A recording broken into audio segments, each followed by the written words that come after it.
Boxing Truth here. It's a stunning turn of events, but it looks like the potential fight between Deontay Wilder and his mandatory challenger Alexander Povetkin of Russia is looking like negotiations are not going too well. According to Povetkin's promoter, he's having serious doubts that the fight will happen. It's very surprising because Povetkin and his promoter they went to New York at the Barclays Center to see Wilder fight. They were there. It looked all good. Like the fight was gonna happen for sometime in the spring or like maybe June or something like that at the same venue.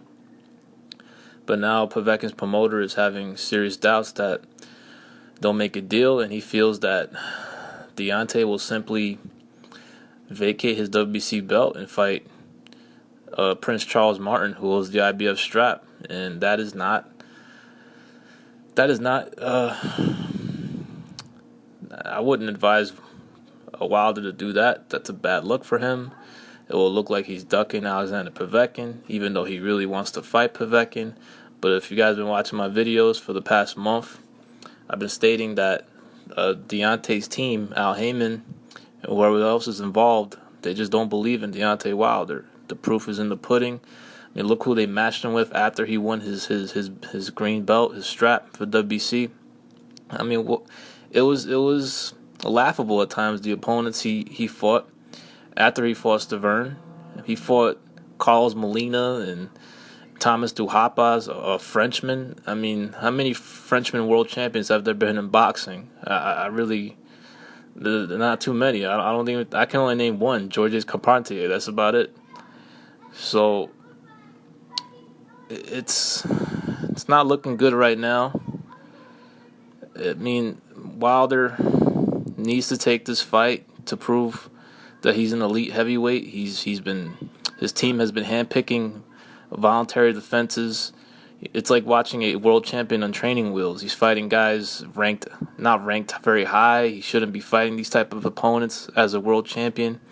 And his team handpicked an opponent in the WBC rankings and offered Spilka. Spilka is not a bad fighter, but he just didn't have the size or the physicality to do much damage to Wilder, and he still gave him problems with his movement and his footwork. It wasn't Wilder's best performance, but I gave him credit because he adjusted. He made adjustments in the fight.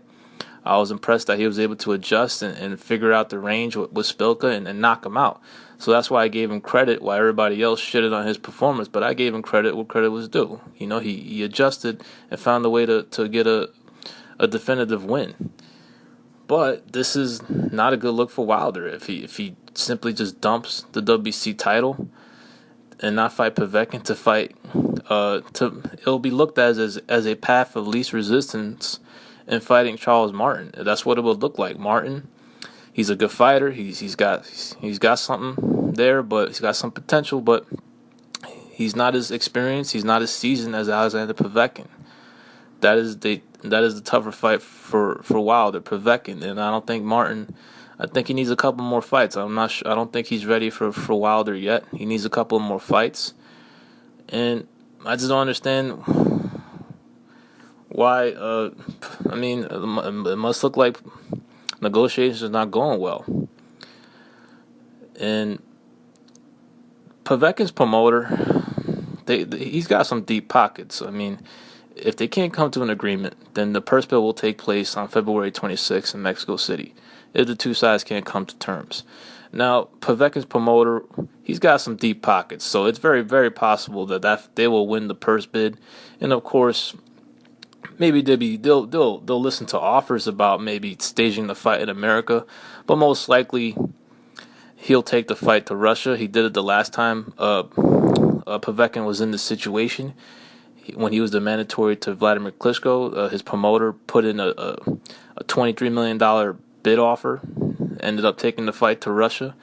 And the same scenario could happen here. And Wilder has stated that he has no interest in going to Russia under any circumstances. And it doesn't look very good right now. Povetkin's promoter feels that they're simply just gonna give up the belt and go after the path of least resistance in fighting Charles Martin. Pretty much give up one belt for another. Now, this is not guaranteed that's gonna happen.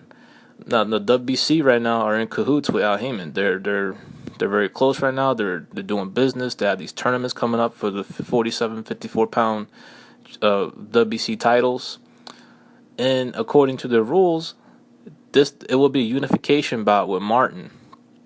So it could trump the mandatory defense. But the problem is, Povetkin's team will protest to that if it comes down to that.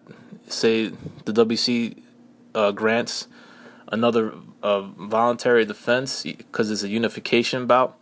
Povetkin's team could protest because the mandatory has been overdue. It's been long overdue. It's been mandated for I don't even know how long. It's been quite some time. I mean, Wilder had 3 voluntary defenses in between. It's time to take on the mandatory. It's time to step up and fight the number one guy in the rankings for the WBC belt. And I know Wilder wants to fight, but it's just his team don't believe in him. I mean, I believe he could win this fight. I really do. I think he could win this fight. Yes, he could get knocked out. Yes, Povetkin has the power to derail everything Heyman built with Wilder. But it's boxing. You don't know until 2 guys fight. And I believe Wilder can defeat Povetkin because he has the size, the height, and the ability to keep his opponents away from him. I mean, he doesn't have great defense. He doesn't have great footwork. He pretty much uses his athleticism to keep his opponents at bay from touching his chin. But it's been working for him so far. He's a good athlete. He has the power. He's got punching power. It's not as great as advertised, but he does have real power in the division. However, he's got flaws technically. He goes back in straight lines, but a lot of the heavyweights he fights are too slow to take advantage of it. So it's really not really hurting him too much. He's been marked up in some fights. He got marked up against Molina. He looked like he got beaten up by the Hoppers. If you looked at his face after that fight, but it was him doing the beating up on him. So hopefully that doesn't happen. I mean, I want to see Wilder fight Povetkin already. It's long overdue. That fight needs to happen, and if that happens, man, it will be a field day for the people that dislike Wilder and don't believe in him. They'll have all the ammunition to attack him, and it's just there's no way to defend that. If Wilder actually drops the belt and fights Prince Charles Martin, there's no defending that. And that's not in the best interest of Deontay Wilder. There's potentially more money in this fight with Povetkin than a potential unification fight with Charles Martin, especially if it goes to a purse bid and the Povetkin's promoter puts up all this money to stage the fight. Why wouldn't you take that fight? Yeah, you might have to go to Russia, but you'll get your biggest payday, probably 10 times as much, because there's no telling what type of money Ryabinski is going to put up for that fight if it goes to a purse bid. Anyways, y'all let me know what y'all think. This is Boxing Truth. I'm out.